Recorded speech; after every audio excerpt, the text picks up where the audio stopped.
lost a bunch of cars, bunch of jobs, just relationships because of my drinking. So alcohol is so easy to get. Wake the streets up. Yeah. Okay. Wake the streets up. Come on. Okay. Wake the streets up. Yeah. Come on. Wake the streets up. Yeah. Yeah. Okay. Never think about that. Like, it's almost like that's just the way it is. You know what I mean?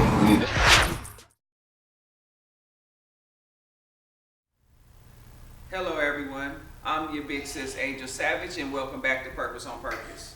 Tonight we are running that beat back. This is part 2 to mental health. I could ask, what happened? Oh, shit. Well, it started at age 4 with my cousin, and that led into the pastor's son.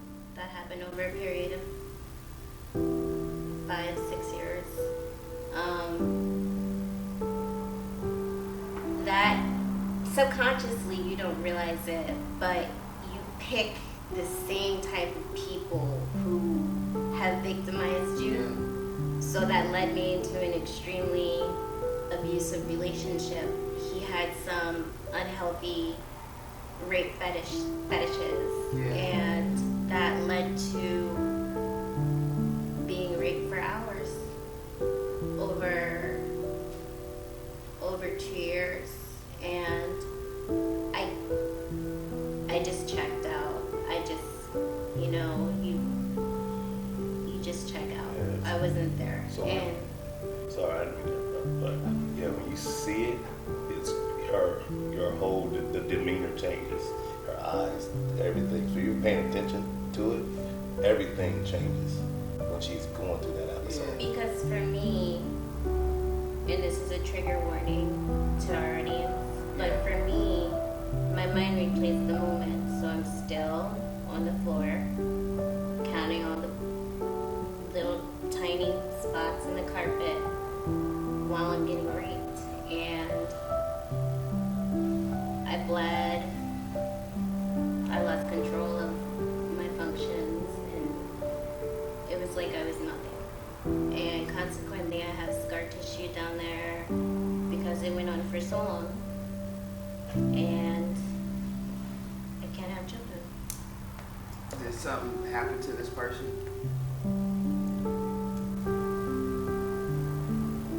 I couldn't do it. This person will always, to a certain extent, have power over me because I can't bring myself to do it. Is it a family member or? No, this was a boyfriend, but It started with a family member? it started with a family member my whole life, all the way up to, from age 4, all the way up to, all I know is sex. Yeah. All I know is sexual molestation. Yeah. All I know is rape. Yeah. And I thought that I had dealt with that, Yeah. but what happened is I buried it. Yeah. And it didn't resurface until age 23. And when you say resurface, what do you mean by that? When I got raped, I checked out. I wasn't here. Yeah. I stopped eating. I stopped talking. I would go to work, but I wasn't here. Yeah. I didn't exist. I was molested too, and I get replaying. I have to say this because this is from a previous show that we did. We talked about being molested, and when I was molested by a dude that I called my grandfather, and he didn't pretty much, I had to jack him off. And he was married and everything. And he was doing that because my mom was being abused. So I would be sitting next door to him and the lady that I call grandma. And they like some couples didn't share the same bed. And so when she would go to sleep, I would have to go in there and jack him off. And so one of the things that I talked about that I never hear anybody talk about, and I kind of heard it just now with you talking, was because of what he did to me, I had thoughts in my head where I wanted to play out what he did to me. I'm not gonna lie to you, it's a vicious cycle. It started with my cousin, but the reason why it started with my cousin is because my cousin was being abused by another man. Yeah. And my cousin introduced that to me, and I introduced that to, it's a game, right? Yeah. It's just a game, and it feels good, so Right. why wouldn't you repeat it? So Right. it's difficult. Because that's how it was presented. Yeah, it's presented that way, so you're both the victim and the perpetrator. How do you make peace with that? Right. And you know, there's a lot of bitterness that I have because I can't have children. Yeah. Also for the fact that when I was molested, this was happening in church. And that's a whole another subject on church hurt. We don't need to go there with this show. Right. But what hurt the most was that Support wasn't there. the support wasn't there. And my, I get you it. know, I love my family to pieces. Yeah. But I wasn't protected. I was blamed. I get it. You know, and I have memories of spirits being the spirit of lasciviousness and being promiscuous prayed out of me as of Right. age I get 8. it. I And get it. I get it.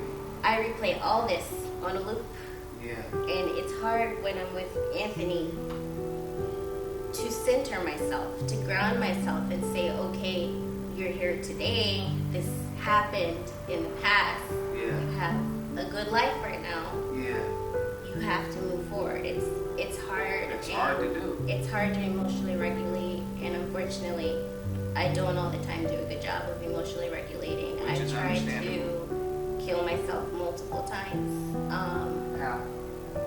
I'm not allowed to go into that because it can re-trigger.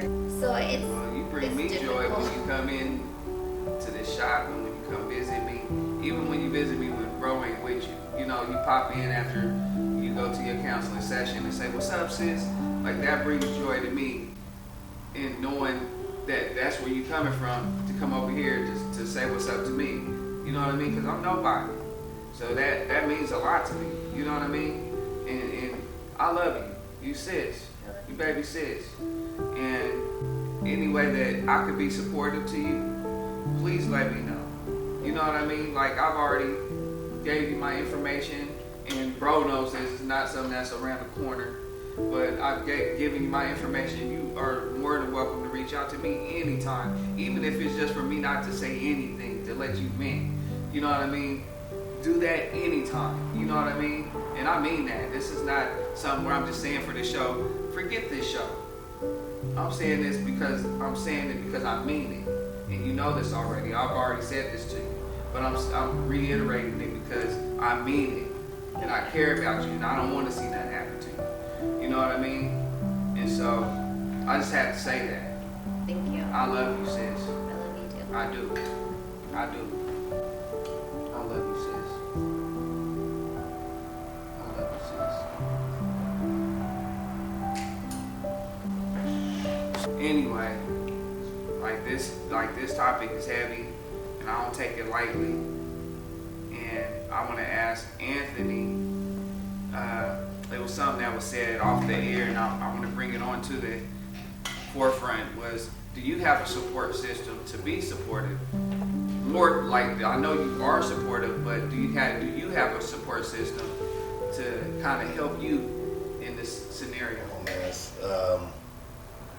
I'm a very private person, so in the sense of me, so-called support, I don't really seek support in that, but it's weird for some reason. I kind of do know how to deal with some of her episodes, and then sometimes I don't. It depends on the Do you situation. feel like you need a support system?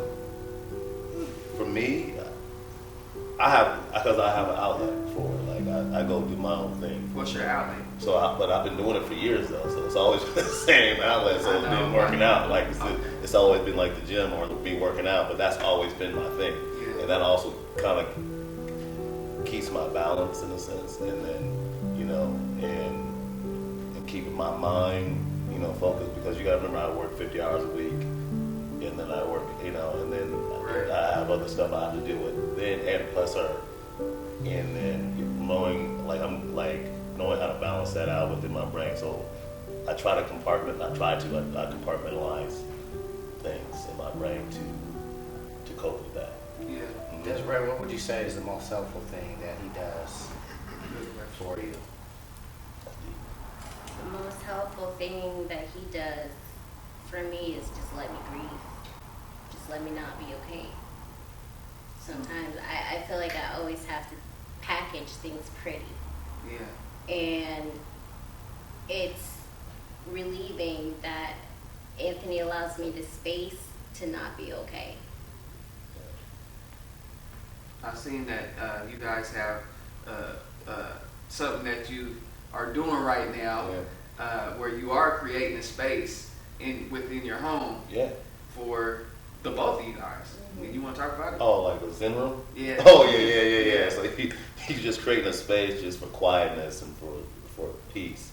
And the whole home is supposed to be peaceful in a sense too, but Yeah. just a space to where you just keep, when you're going through that moment, or when she's going through that moment, she can just have a place to go.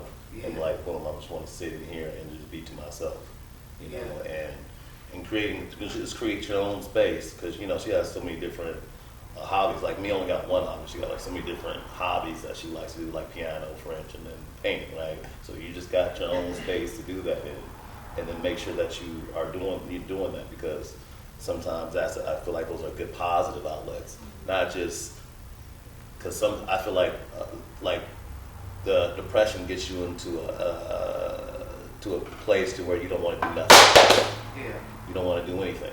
So the thing is, you gotta try to encourage them to do something besides just sitting there and not doing nothing. Yeah. Because that's what they get into that state. I feel like sometimes she'll get into a state of I don't want to do nothing. I want to just sleep. Yeah. And be like, nah, you can't sleep.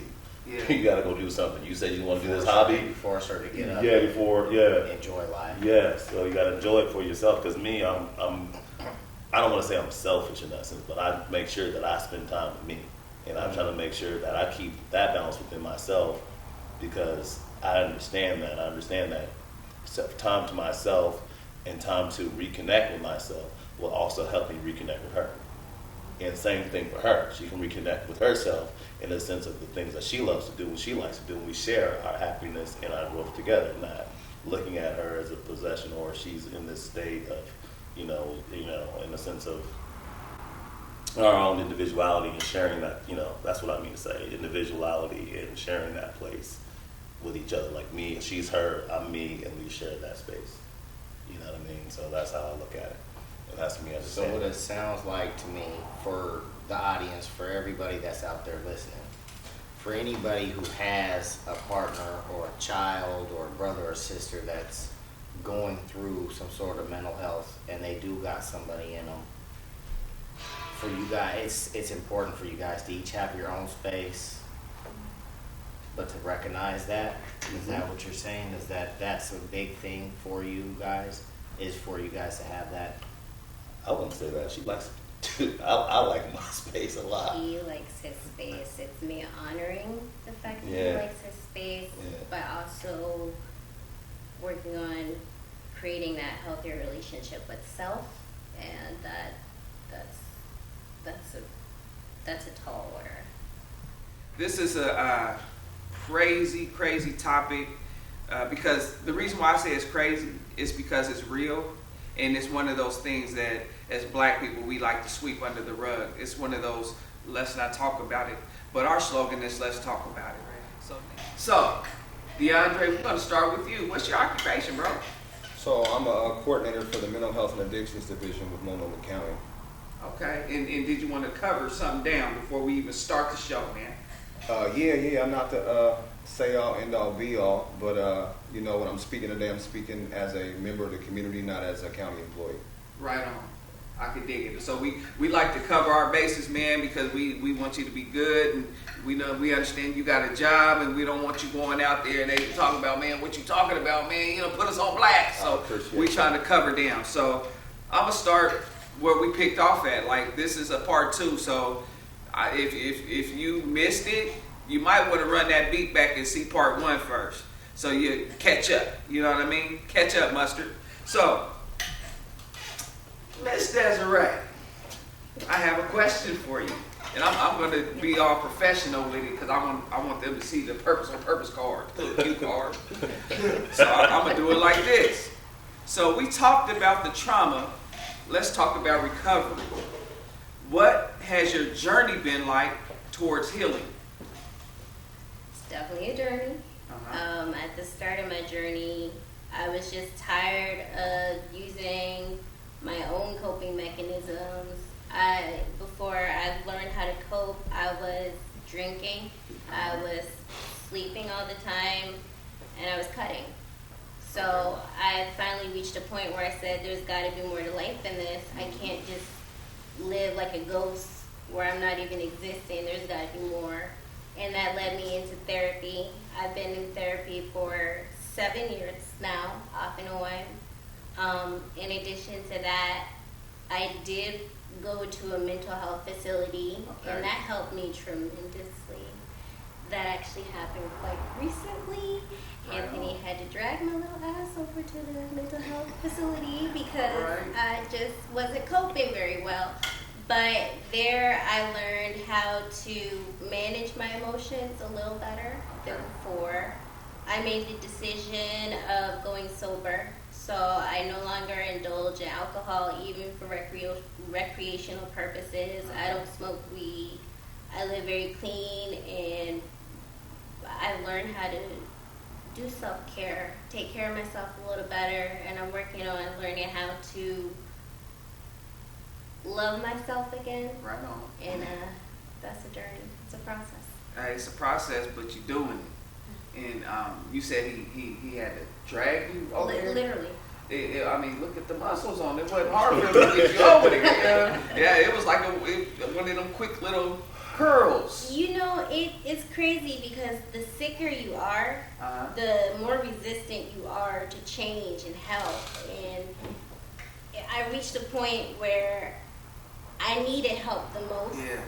And I didn't know what to do. So I was just spiraling.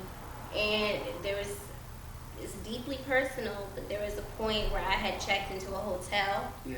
I was drinking and I smoking. I quit smoking cigarettes, started chain smoking the whole night just to get rid of the anxiety, started drinking, and I downed all my pills. Ooh, in the same night? In the same night.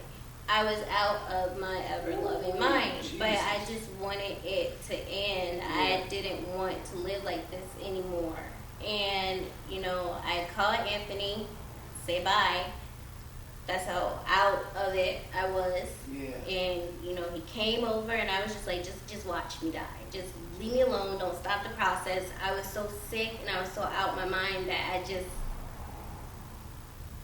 I did not want to live anymore because I didn't know how to cope. And I didn't know that there were other coping mechanisms out there. And I said, if there's no other way of coping, I don't want to live.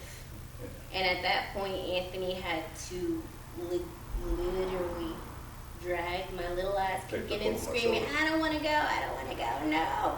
I had to go to the mental health facility, and I was there for 2 weeks or a week. 2 weeks. It was 2 weeks. 2 weeks. It's a horror. So I want to have DeAndre kind of piggyback off of your journey thus far. DeAndre? Yeah, number one, thank you both for talking honestly and openly about what y'all going through. You know, there's a stigma in the black community especially. You know, if you grew up like I grew up, you was told not to let anything leave the house, right? So thank you for bringing those topics up. And on the subject of co-occurring disorders, if you guys don't know what that is, that's when people use drugs and alcohol, and they also have mental illness. So they have a dependency upon a substance, and they suffer from mental illness. So throughout your journey, And now that you've put down the substance, which congratulations on, by the way, which is a big deal. Round of applause for that. Yes. I'm in recovery also, so I put that on the pedestal. How has your journey grown, and how have you made progress with your mental health since you stopped using substances? Ooh, that's a loaded question. That's a great question. Thanks for asking. I still struggle with that part. My main coping mechanism has been sleep and food. So I want to say, I wish I could tell you I'm in a place where my recovery looks good. But I just suffered a relapse not long ago, not with substance abuse, but with PTSD and wanting to leave, to check out. So what I've been doing now is talking to a therapist. I see a psychiatrist. That's good. In addition to that, I have support groups that I'm on a waiting list for. And when I'm feeling upset, rather than emotionally react, I understand to a certain extent I can't trust myself in that moment. I can't trust my emotions. So I sleep, I read books, I work, I go about my day like I would if nothing happened. But it's still a process. I'm still figuring it out as I go. So if we live in an ideal world and you could have something right now, if it existed or didn't exist, what would you have that could help you with your predicament right now if you could have it your way? If I could have it my way, if I didn't have to worry about work, I didn't have to worry about responsibilities, I would go back to a mental health facility, to be honest with you, because it introduced a new way of thinking, and those are skills that I need to learn more of, things that I need more to really facilitate the change I'm looking for, because while I gain coping mechanisms, this is a lifestyle. We talk about trauma, but we don't talk about what happens in the aftermath. We don't talk about how to heal. Yeah. No one focuses on how to heal, we focus on how to cope. And I want to learn more of how to speak to the victor in me instead of the victim. And to chime in, how do you feel about that? Like if she were to want to go to a facility, how would that make you feel? Doesn't bother me at all, because I feel like that's the best. Because I'm like, it's kind of interesting. Like, I feel like you have to have some type of emotional maturity to kind of deal with it too. My mindset is with this: it's anything that she needs to do to make herself better. Period. Because it's not about me; it's about what she needs to do. Because like I told her, I said you have to do what you need to do to make yourself better. For me, I don't need that. Like, what I need you to do to make yourself better, then inherently it's going to make us better. Right. Period. So, and that's the point, because I'm the one that put her in that facility for like 2 or 3 weeks.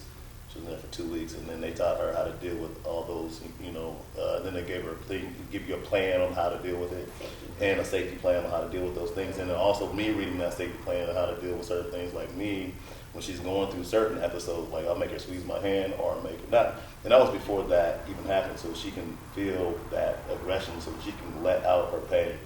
And then learn, because I can physically handle it, because she's no nothing to me. So it's like, but also, like certain, like sometimes she gotta be put in the shower, like cold water, like doesn't even matter. Like sometimes it depends on what that looks like, and are you ready to take action when those are happening? And for me, if she needs to do what she needs to do to get into those facilities, I'm all for it, 100%. Okay.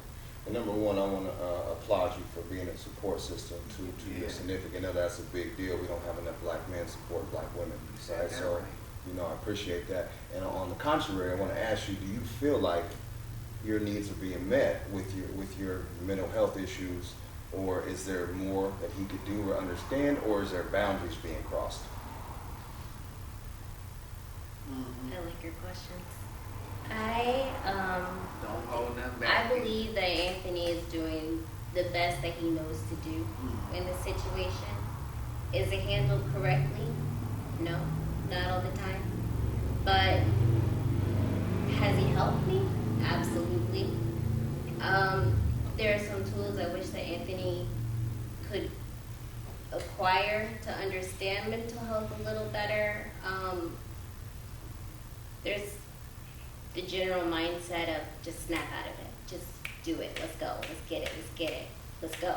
Always on the go. And when you've been through what I've been through, it's a compoundment.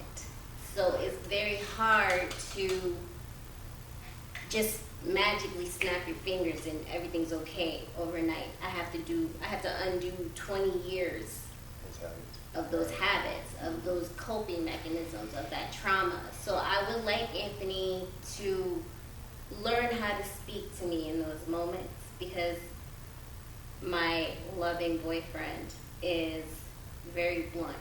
He holds no bars. He doesn't hold no bars. And I feel like he handles it the hood way, but not necessarily the right way. And let's talk about that. In the black community, our black men, y'all do everything you can to hold us down. But that softness, that compassion, opposed to pull yourself up by the bootstraps, let's go, keep fighting, I got you, you're a warrior. I wish you could learn how to articulate and communicate with me when I've had enough. Well, I appreciate that. And that's another rabbit hole we can go down. Number one, I want to bring up a statistic that speaks to the power of black women. Black women are the most marginalized, most trauma-induced population and have the lowest rate of suicide. That is a startling number. That goes to speak to the strength of black women, right?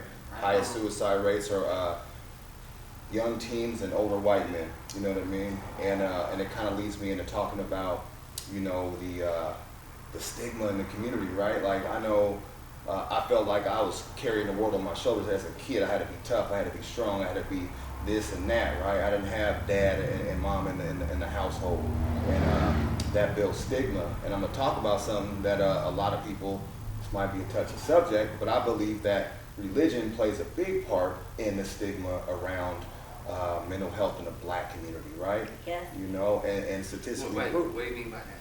So what I mean by that is,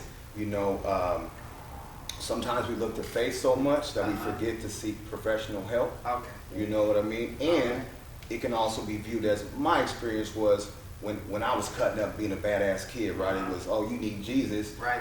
Your cousin just a little off. We got what it is, Right. you know what I'm saying? And I was never able to feel comfortable about saying, like, man, I'm depressed. What is depression, right? What is mental illness? What is mental health? I can never express that or talk about that or ask those questions. Yeah. So on your defense, a lot of these things we were never taught. But I do want to say this: it is our responsibility to figure it out, right? For our children, for our women, and for our community. And you know what I mean? And I just appreciate the narrative here right now. And in the recovery piece, I always talk about recovery.